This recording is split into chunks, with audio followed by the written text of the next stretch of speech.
అందరికీ నమస్తే. జార్ఖండ్‌లో రికార్డ్ బద్దలు కొట్టిండు హేమంత్ సోరెన్. జేఎంఎం జార్ఖండ్ ముక్తి మోర్చా అంటే జార్ఖండ్ రాష్ట్ర ఏర్పాటు కోసం ఉద్యమించిన పార్టీ. అంతకుముందు సిబు సోరెన్ ఉండే కదా! ఆళ్ళ కొడుకే హేమంత్ సోరెన్. ఆయన హిస్టరీ రికార్డ్ బద్దలు కొట్టిండు. ఎట్లా అంటే 24 ఇయర్స్ నుంచి అక్కడ ఒక సాంప్రదాయం కొనసాగుతుంది జార్ఖండ్‌ల.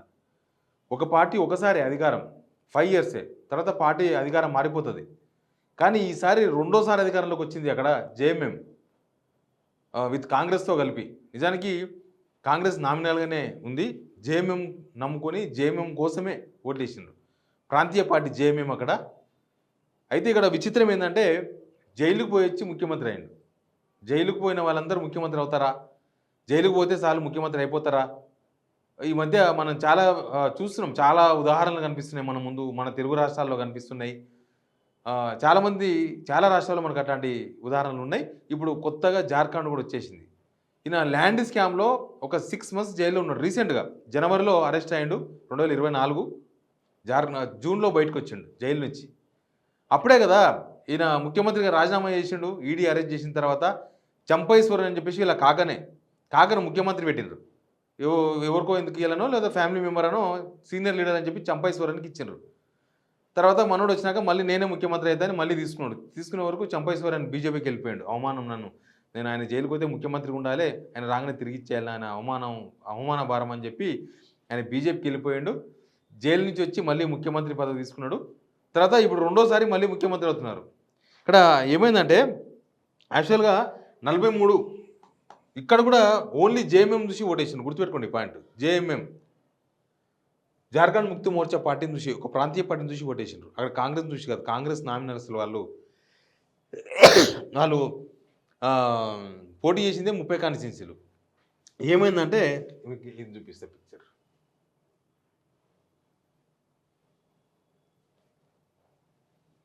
ఇదిగో జార్ఖండ్ జేఎంఎం 33. ఎన్ని పోటీ చేసిండ్రు వీళ్ళు మొత్తం పోటీ చేసింది 43 కాన్స్టిట్యున్సీలో పెట్టిండ్రు. 43 కాన్స్టిట్యున్సీలో పోటీ చేస్తే 33 కాన్స్టిట్యున్సీలు గెలిచిండ్రు. తర్వాత కాంగ్రెస్కి వద్దాం. కాంగ్రెస్ 30 స్థానాల్లో పోటీ చేస్తే పొత్తులో 16 సీట్లు గెలుచుకున్నారు. అందుకనే వాళ్ళు అధికారంలోకి వస్తున్నారు. అయితే ఇక్కడ ఏమైందంటే అంతకుముందు 30 చేసినారు, 31 చేసారు. ఈసారి మాత్రం 30 చేసినారు. 50% స్ట్రైక్ రేట్ ఉంది.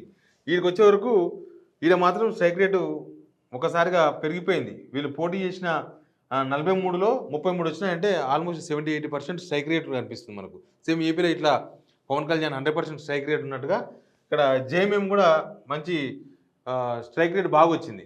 ఇట్లా మొత్తం కూడా అసలు దీనికి ప్రధానమైన కారణం ఏంటంటే జైలు పోవడమేనా? ఎవరైనా జైలు పోతే ముఖ్యమంత్రి అవుతారా? ఇదే మెయిన్ పాయింట్. అక్కడ కాంగ్రెస్ నామినేలే. మహారాష్ట్రలో కాంగ్రెస్ పోయింది మొత్తం. జార్ఖండ్లో జేఎంఎం చూసి ఓటేసారు, కాంగ్రెస్ని చూసి కాదు. అయితే ఇక్కడ జైలుకు వచ్చిన వ్యక్తి ముఖ్యమంత్రి కావడం అనేది చర్చనీయాంశంగా మారింది. ఎందుకంటే మన దగ్గర కూడా జైలుకు పంపిస్తాం, ఆయన జైలుకు పంపిస్తాం, ఈయన జైలుకు పంపిస్తాం అంటే పంపితే ఆయన కూడా ముఖ్యమంత్రి అవుతారు, పంపితే ఆయన కూడా సింపతి వస్తుందని చెప్పి కేటీఆర్ గురించి చాలా చర్చలు జరుగుతున్నాయి ఇక్కడ ఇంకా మన రాష్ట్రంలో కూడా.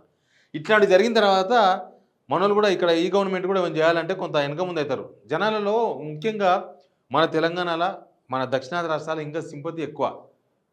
ఆయన తినలేదానా, ఈయన జైలుకు పంపించాడు, ఈయన తింటలేడు ఆయన అట్లా మాట్లాడతారు మనోళ్ళు. 10 సంవత్సరాలు కేసీఆర్ని చూసినాం కదా, తినడేమో ఒకసారి ఈయన కూడా తినని. చాలా మనోళ్ళు చాలా పెద్ద హృదయంతో ఆలోచిస్తారు మన జనం. మన బతుకుకు లేకున్నా సరే, మన తిననీకే మనకు మెతుకు లేకున్నా సరే, కానీ అవతలని మీద మాత్రం అట్లా నేను చాలామందితో విన్నా. తినడం కేసీఆర్ 10 సంవత్సరాలు తినని, ఈయన కూడా ఎప్పుడు అయినా తింటాడా? అందుకే ఈసారి గెలిపించినాం. అంత ఈజీగా తీసుకుంటారు మనోళ్ళు. కాబట్టి ఇక్కడ కూడా మన పక్కన జగన్ ఏమైండు, జైలు పోయిండు, అక్రమాస్తుల కేసు అని పాదయాత్ర చేసిండు, ముఖ్యమంత్రి అయిపోయిండు. చంద్రబాబు జైలుకు పోయిండు, జగన్ పంపించిండు జైలుకు, వచ్చిండు, ముఖ్యమంత్రి అయ్యిండు. ఇక చాలామంది హిస్టరీలో చాలామంది ఉన్నారు. అట్లాంటి వాళ్ళందరూ కూడా జైలు పోతే చాలు వాళ్ళు ముఖ్యమంత్రి అవుతారు. ఒక పెద్ద సెంటిమెంట్ లాగా నడుస్తున్నది.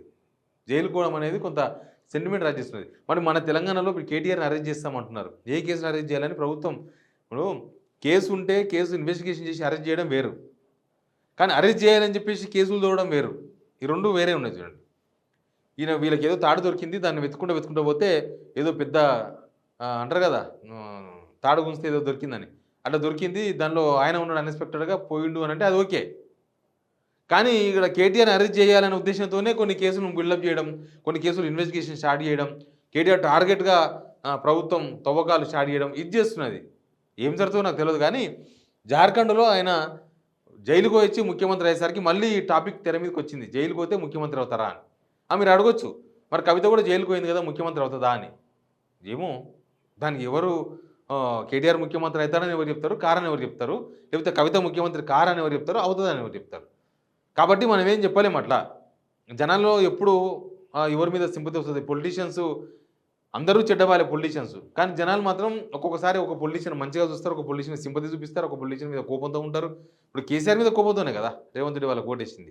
రేవంత్ రెడ్డి అండ్ టీంకు, కాంగ్రెస్ పార్టీకి. రేవంత్ రెడ్డిని చూసి చేయలేదు, కాంగ్రెస్ ఓటేసింది అయితే 100% కేసీఆర్ మీద కోపంతో. 11 తిరగంగా మళ్ళీ ఇప్పుడు కేసీఆర్ కావాలి అంటున్నారు రేవంత్ రెడ్డి మీద కోపంతో. కాబట్టి జనం ఒపీనియన్ ఎప్పుడు ఎట్లా ఉంటుందో తెలియదు. బట్ జార్ఖండ్‌లో ఆ రికార్డు బద్దలు కొట్టడం 24 ఇయర్స్ తర్వాత సెకండ్ టర్మ్ మళ్ళీ అధికారం రావడం, జైలుకి పోయొచ్చినాక జస్ట్ జూన్‌లో జైలు నుంచి వచ్చిండాయన. July, August, September, October, November, December 6 నెలలు. జైలు నుంచి వచ్చిన 6 మంత్స్ లోపు ఆయన ముఖ్యమంత్రి అయిపోయాడు మళ్ళీ హేమంత్ సోరెన్. ప్రాంతీయ పార్టీ అక్కడ ఆయన స్కీమ్స్ ఆల్మోస్ట్ మన దగ్గర ఉన్న స్కీమ్స్ చాలా స్కీమ్స్ అమలు చేసే ప్రయత్నం చేసినారు. మన దగ్గర కూడా వచ్చిపోయింది అప్పుడు లాస్ట్ గవర్నమెంట్ ఉన్నప్పుడు. హేమంత్ సోరెన్ ఒక ప్రాంతీయ పార్టీ పెట్టుకొని కాంగ్రెస్ ఆ ప్రాంతీయ పార్టీతో ములాఖతు అయినా కాంగ్రెస్ నామినల్ ఆడ కాంగ్రెస్ వల్ల జేఎంఎం రాలే. జేఎంఎం వల్ల కాంగ్రెస్ కొన్ని సీట్లు వస్తే 15 సీట్లు వస్తావో 16 సీట్లు వస్తావో వాళ్ళు 30 కాన్స్టిట్యూన్సీలో పోటీ చేసిండ్రు. ఎనివే జైలుకు వచ్చిన రాజకీయ నాయకులు సీఎంలు కావడం అనేది ఒక సాంప్రదాయం కొనసాగుతున్నది. ఆ సాంప్రదాయం మళ్ళీ ఇప్పుడు జార్ఖండ్లో నడుస్తుంది. రేపు దీని పరిణామాలు ఇంకా దేశవ్యాప్తంగా ఎట్లా ఉంటావో, ఎవరెవరిని అరెస్ట్ చేస్తారో, ఎవరు జైలుకు పంపిస్తారో. నిజంగా కూడా ఎవరిని ప్రతిపక్షంలో ఉన్న పార్టీలు అనేది అంటే అంతకుముందు గవర్నమెంట్ ఉన్నప్పుడు ఎవరైనా అవినీతి చేసిన వాళ్ళు ఉంటే వాళ్ళకి జైలుకు పంపాలంటే కూడా ఈ సెంటిమెంట్ వాళ్ళని భయపడిపిస్తున్నది. ఎందుకంటే వాళ్ళని అరెస్ట్ చేస్తారనగానే ఇంకా జైలుకు పోతే సీఎం అవుతారనే ఒక పెద్ద థాట్ వస్తుంది అది బయటికి. కాబట్టి ఎవరన్నా నిజంగా అవినీతి చేస్తే కూడా జైలుకు పంపించే పరిస్థితులు కనిపిస్తలేవు. ఇక మన దగ్గర అసలు చేసినా చేయలేదా తెలియకముందే ఫస్ట్ అయితే కేసు బుక్ చేయాలని ఒక ప్రోద్బలంతో ఇక్కడ కొంత వ్యవహారం నడుస్తుంది ప్రభుత్వం. బట్ ఏం జరుగుతుందో జనం ఒపీనియన్. బట్ జార్ఖండ్ మరొక ఎగ్జాంపుల్గా మనకు కనిపిస్తున్నది. Please subscribe signal TV.